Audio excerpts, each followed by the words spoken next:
अब एक बात सुन लो, इस संसार में हमको रहना कैसे चाहिए, ये प्रश्न बड़ा है कि नहीं। कई शिष्य आकर हमसे कहते, बोले महाराज जी आप तो कहते हैं ये करो वो करो। बोले ठीक है हम वही करेंगे, पर एक बात बताओ, हम तो आपके बताए हुए मार्ग पर चलते पर लोग हमें चलने नहीं देते, हम कैसे रहें दुनिया में। रहना बड़ा मुश्किल हो गया, बड़ा डिफिकल्ट हो गया, क्या करें आप बताइए, बताएं कि रहने दें। बताते हैं। एक गुरु और शिष्य थे, और गुरु शिष्य अच्छे थे। एक दिन उनके शिष्य ने गुरुजी से पूछा, गुरुजी हमें संसार में कैसे रहना चाहिए, हम रह रहे हैं पर रहना नहीं आता। कितने लोग हैं इस दुनिया में, 99% लोगों को दुनिया में रहना नहीं आता, कसम से। रह रहे हैं क्योंकि सब रह रहे हैं, वैसे हम रह रहे हैं, सब जी रहे हैं वैसे हम। कईयों से पूछ लो क्या करो, दे रहे हैं दिनन में ढक्का, उनके तो ढक्का ही चल रहा है अभी तक। 55 साल के हो गए पर ढक्का अभी तक कंप्लीट नहीं हुआ। कोई 65 का हो गया, ढक्का चल ही रहा है, अंतिम दिन है फिर भी ढक्का ही दे रहा है। ये ढक्का कौन देते हैं? जिन्होंने अपनी जिंदगी में कभी जीना सीखा ही नहीं, वो ढक्का देते हैं। तुम्हारी जिंदगी धन नहीं है, तुम्हारी जिंदगी कोई बहुत बड़ा मकान नहीं है, तुम्हारी जिंदगी ऐशो आराम नहीं है, तुम्हारी जिंदगी बहुत बड़े बड़े बड़े संसाधन नहीं है। तुम्हारी जिंदगी तुम्हारी सांसें हैं, तुम्हारा जीवन तुम्हारा अनमोल प्राण है, और तुम्हारे उस प्राण का, उस जीवन का उद्देश्य भगवत प्राप्ति है मात्र, इससे ज्यादा कुछ नहीं। कितने भी बड़े हाउसेज में रहने वाले लोग, कितने भी बड़े संसाधनों में रहने वाले लोग जब जाएंगे, एक भी साधन उनके साथ जाने वाला नहीं। अगर जीवन है तो मरे क्यों फिर वो? अगर संसाधन ही जीवन है तो वो मर क्यों गए? बड़े बड़े लोग मर गए, देश में प्रधानमंत्री मार दिए गए दो दो, तो तुम क्या लाए? तो वो जीवन नहीं है। कितने लोग ऐसे हैं जिन्हें पता ही नहीं जीवन जीना कैसे चाहिए। They don't know how to live life. You must try to know how to live life. जीवन जीना कैसे चाहिए आपको आना चाहिए। प्रश्न है इस संसार में कैसे रहना चाहिए। गुरुजी ने कहा बेटा पढ़े तो बहुत कुछ हैं, गुरुजी को लगा प्रैक्टिकल करके देखना चाहिए जीवन में रहना कैसे चाहिए। एक सेठ जी आए गुरुजी के पास में, एक सेठ जी आए, तो ये नियम भी है कि जब कोई गुरुजी के पास जाओ तो कुछ मिठाई, कुछ फल, कुछ लिफाफे लेके जाओ, प्रणाम करो, ये नियम है। खाली हाथ नहीं जाना चाहिए। और आजकल तो वैसे गुरु पूर्णिमा महोत्सव है, मिठाई विठाई फल वल कम लाना, कोरोना बार, समझ रहे हैं? 2 साल से बैठे, तो नियम यही है कि फल ले जाओ, मिठाई ले जाओ, जो भावना हो, श्रद्धा हो कुछ। अब एक सेठ जी आए गुरुजी के पास में, और गुरुजी के पास फल वल मिठाई विठाई लेके आए, चढ़ा दी। गुरुजी ने नहीं पूछा उससे कि तुम कैसे हो, फल लिए, सेठ जी की तरफ करी पीठ, और चकाचक आम खाए। वो बड़े मीठे थे, रसीले, बड़ा चूसने वाले थे। हमारे यहाँ उसको तो चूसा आम बोलते हैं। खूब चूसे महाराज आम। और वो पीछे जो फल चढ़ाने वाले सेठ जी थे वो घुर्रा रहे थे मनी मन में, कमाल का आदमी, हमसे तो पूछा ही नहीं कि राम राम श्याम श्याम कैसे हो तुम, कहा घर में क्या, और लेके फल बैठ के खाने। अजीब है, कैसे गुरु है ये गुरु है? हमने तो ऐसा बुरा गुरु आज तक नहीं देखा। और पीठ मोड़ के आराम से, वो कुछ भी कहे, उन्हें सुन, अच्छा बोल भी मन ही मन में रहा था, वो चूसते गए आम, डलिया खाली कर दी गुरुजी ने, किसी को एक आम नहीं दिया, न उससे पूछा, वो ऋषि आके उठ के चला गया। जाते जाते बड़बड़ाता हुआ जा रहा था, अरे जाओ बने गुरुजी, कहीं के ऐसे गुरु होते, हमारे लाए हुए फल सारे खा गए, पर हमसे ये तक नहीं पूछा, लो भैया ने एक प्रसाद ले लो, छोड़ो प्रसाद की बात, एक बार प्रेम से हमसे पूछ तो लेते कि तुम कैसे हो, क्या सब बढ़िया हैं। बाल गोपाल राजी को पूछा ही नहीं, गुस्सा होकर निकल गया। गुरुजी ने देखा कि चला गया तो गुरुजी मुड़े, चेला से पूछा, गया? बोले गया गुरुजी। बोले ये बता प्रसन्न था?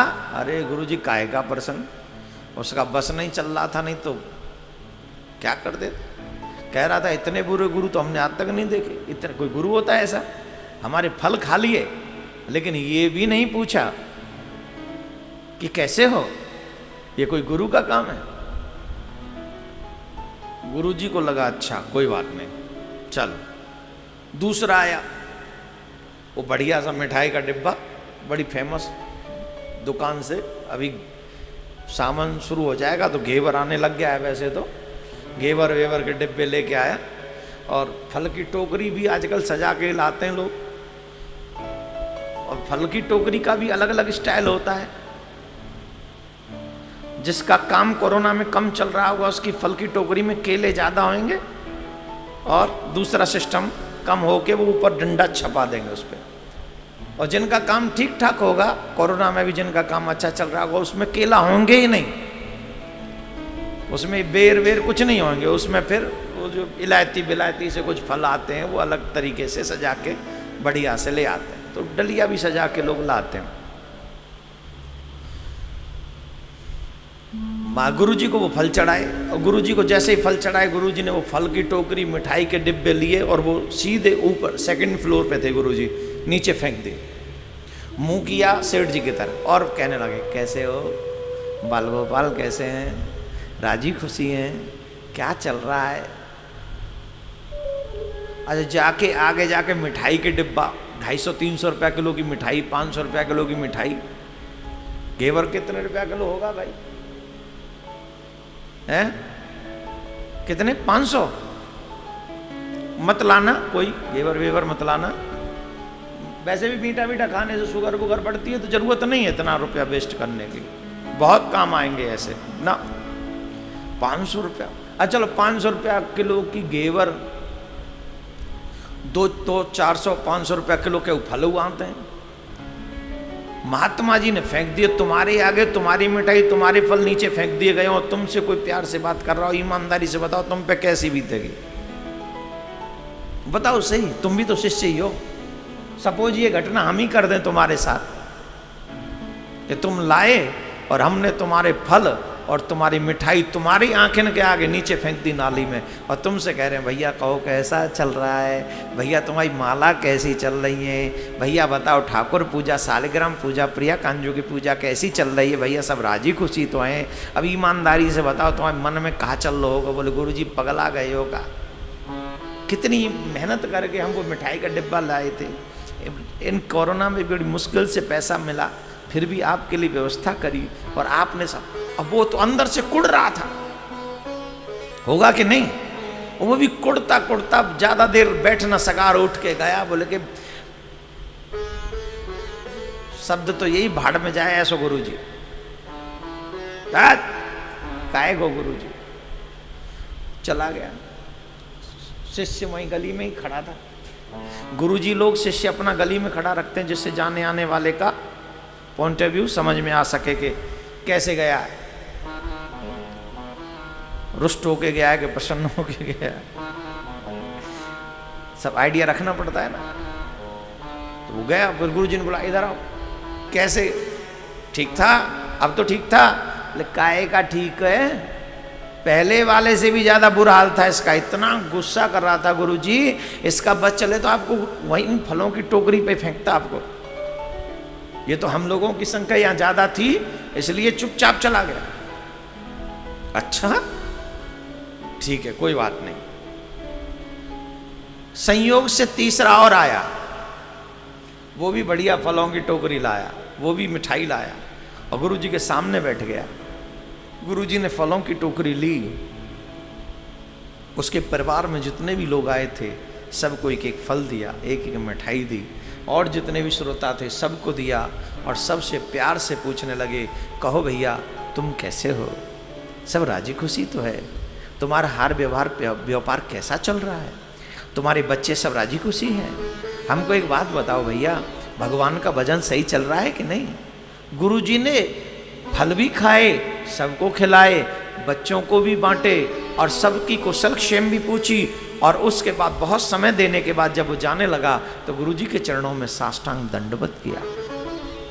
जब गया तो शिष्य को फिर बुलाया, बोले बताओ इसको कैसा लगा। बोले गुरुजी जाते जाते कह गया कि हमने भगवान को तो नहीं देखा पर हमारे गुरुजी किसी भगवान से कम नहीं, हमने भगवान को नहीं देखा पर हमारे गुरुजी भगवान से कम नहीं है। चेले को बुलाए, इधर आ, प्रश्न कर, तूने क्या प्रश्न किया था, संसार में कैसे रहना चाहिए, संसार में तीसरे की तरह रहना चाहिए, जो हमने तीसरा कर्म किया। क्या? बोले जो मिले उसे अकेले मत खाओ, ध्यान से सुनना, जो मिले उसे अकेले मत खाओ, अथवा जो मिले उसे फेंक मत दो। आपने देखा होगा बड़े बड़े शादी मैरिज इसमें खाते हैं उससे ज्यादा फेंक देते हैं, भूल जाते हैं इस ब्रह्मांड में, इस पृथ्वी पर, इस भारत में ऐसे भी लोग हैं जिन्हें एक समय की रोटी नहीं मिलती, और बड़े बड़े 5 स्टार होटल्स में, पार्टीज में न जाने कितना अन्न बर्बाद हो जाता है। तो न तो अकेले खाओ और न अपने पास है उसे फेंको, क्योंकि अकेले खा लोगे तो भी तुम दूसरों को दुख दे जाओगे, फेंक दोगे तो भी तुम दूसरों को दुख दे जाओगे। लेकिन जिंदगी में जीना कैसे चाहिए? बोले जो भी अपने पास हो कुछ खुद भी खा लो और कुछ औरों को खिला लो, 2 बात प्यार से उनसे कर लो और 4 बात अपने परमात्मा से प्यार से कर लो। जिंदगी में ऐसे रहना चाहिए। इस ब्रह्मांड में, संसार में कैसे रहना चाहिए? बोले जियो और जीने दो, खाओ और खाने दो, खाओ और खाने दो, वो करप्शन वाला नहीं। आजकल लोग 2 सेकंड की क्लिप निकाल के भी रॉन्ग अर्थ आपको समझा देते हैं। खाओ और खाने दो का मतलब है जो भगवान ने तुमको दिया है वो सारा तुम्हारे लिए नहीं है। मुझे बड़ा गर्व होता है, बड़ा प्रेम, मुझे बहुत कभी कभी आप जैसे लोगों पर कभी गर्व होता है, बहुत ज्यादा। आप सबके दिए हुए सहयोग से अभी आपने देखा होगा आपके ट्रस्ट ने अन्नदान किया, ट्रस्ट का नहीं था। बहुत से महामूर्ख लोग मिल जाते हैं, उनको क्या क्या कितना जवाब दें। वो कहते हैं, आप तो कहते हैं एक हाथ से दो, एक हाथ को पता भी न चले, फिर पोस्ट क्यों करते हैं आप, फिर फोटो क्यों डालते हैं? बिकॉज वो मेरा नहीं है, वो आपका है। अगर मालिक का कार्य करके मालिक को न बताया जाए तो मालिक रुष्ट हो जाता है। भाई हम जैसे सेवक कोई कार्य करें और जिसकी वजह से कर रहे हैं, अगर उनको बताएंगे नहीं तो वो तो कह देंगे इन्होंने हमारे साथ गड़बड़ की है। जो आपका कार्य है, आपके माध्यम से किया गया है, वो आपको बताना ही पड़ेगा हमें, क्योंकि वो हमारा नहीं है, वो आपका है। लेकिन उन लोगों के चेहरे पे जो स्माइल हमने उस समय देखी, उन कई जगह गए छोटे छोटे बच्चों को मुस्कुराते हुए उस वजह से देखा, आप कल्पना नहीं कर सकते। होगा कोई अरब खरबपति, होगा कोई धनाढ्य लक्ष्मीपति, लक्ष्मीपुत्र, लेकिन जब उन बच्चों के चेहरे पर वो स्माइल जब आती है ना, तो हमको लगता है हमसे बड़ा खरबों अरबोपति कोई नहीं। तुम्हारे किसी एक प्रयास से किसी के चेहरे पे हल्की सी स्माइल आ जाए, समझ लो तुमसे बड़ा धनवान कोई नहीं। और जीव का वही प्रयास रहना चाहिए कि मेरी वजह से लोग हंसें, प्रसन्न हो, आनंदित हो, दुखी न हो कोई। यही तुम्हारे गुरु का उपदेश है और यही तुम्हारे जीवन का सार है। मैं कहता हूं, बहुत बड़ी बात कह रहा हूं मैं, अगर यह भी हो कि तुमसे कभी जीवन में भजन भी न बने, ये ऐसे करना नहीं गलती से भी, अगर बाई चांस ऐसा हो जाए कि तुमसे जीवन में कभी भजन न बने, तो एक काम जरूर करना कि तुमसे कभी जीवन में किसी को रुलाने का अवसर भी न मिले। कोई तुम्हारी वजह से रोए ना, और तुम्हारी वजह से 2-4 लोग आनंदित हो जाएं, तुम्हारा कल्याण उतने में हो जाएगा। जीवन में, संसार में कैसे जीना चाहिए? बोले जियो और जीने दो प्रेम से। जो मिले वो मिल बांट के खा लो, जो सामने आए उसे प्रेम से बातें कर लो और हरि का स्मरण कर लो, क्योंकि भगवान ने भी बांटा है तभी तुम्हें मिला है। भगवान ने तुम्हें बोलने की सामर्थ्य इसीलिए दी है कि तुम मीठा बोल सको। इसलिए सदमार्ग पर ही चलना हमको आवश्यक है। गुरु के बताए हुए मार्ग पर चलने के लिए ही हमें ये कार्य करना चाहिए। बोलो राधे राधे। और जोर से बोलना पड़ेगा। देखो एक और बात बता दें, कौन कौन गुरु की भक्ति करते हैं? सब हाथ उठा दें। लेकिन हमारे गुरुजी ने हमको एक बहुत अच्छा भाव भेजा, हमारे गुरुजी ने भेजा, इसलिए हम आपको सुना रहे हैं। हरि सेवा 16 बरस। जो भगवान की सेवा करते हैं वो, और जो गुरु की सेवा करते हैं वो सुने। हरि सेवा 16 बरस, गुरु सेवा फल 4। गुरु सेवा हरि सेवा 16 बरस, गुरु सेवा फल 4। तोहू नहीं बराबरी, ये वेदन कियो विचार। भगवान की 16 वर्ष तक सेवा करो और गुरुजी की मात्र 4 पल सेवा करो, तो भी बराबरी नहीं है। ये वेदों का मत, तोहू नहीं बराबरी, ये वेदन कियो विचार। वो बराबरी नहीं है। वैसे तो तुम्हें ब्रह्मा जी पूजने पड़ेंगे, शंकर जी पूजने पड़ेंगे, नारायण पूजने पड़ेंगे, गणेश पूजने पड़ेंगे, हैं? कम से कम पंच देवता तो पूजन करना ही पड़ेगा। फिर नवग्रह अलग आ जाएंगे, फिर षोडश मात्र अलग आ जाएगा, बहुत देवी देवता हो जाएंगे। लेकिन अगर अकेले गुरुदेव का पूजन तुमने कर लिया तो पृथ्वी पे 33 करोड़ देवी देवता हैं ब्रह्मांड में। अकेले गुरु पूजन से 33 करोड़ देवी देवता का पूजन हो जाता है।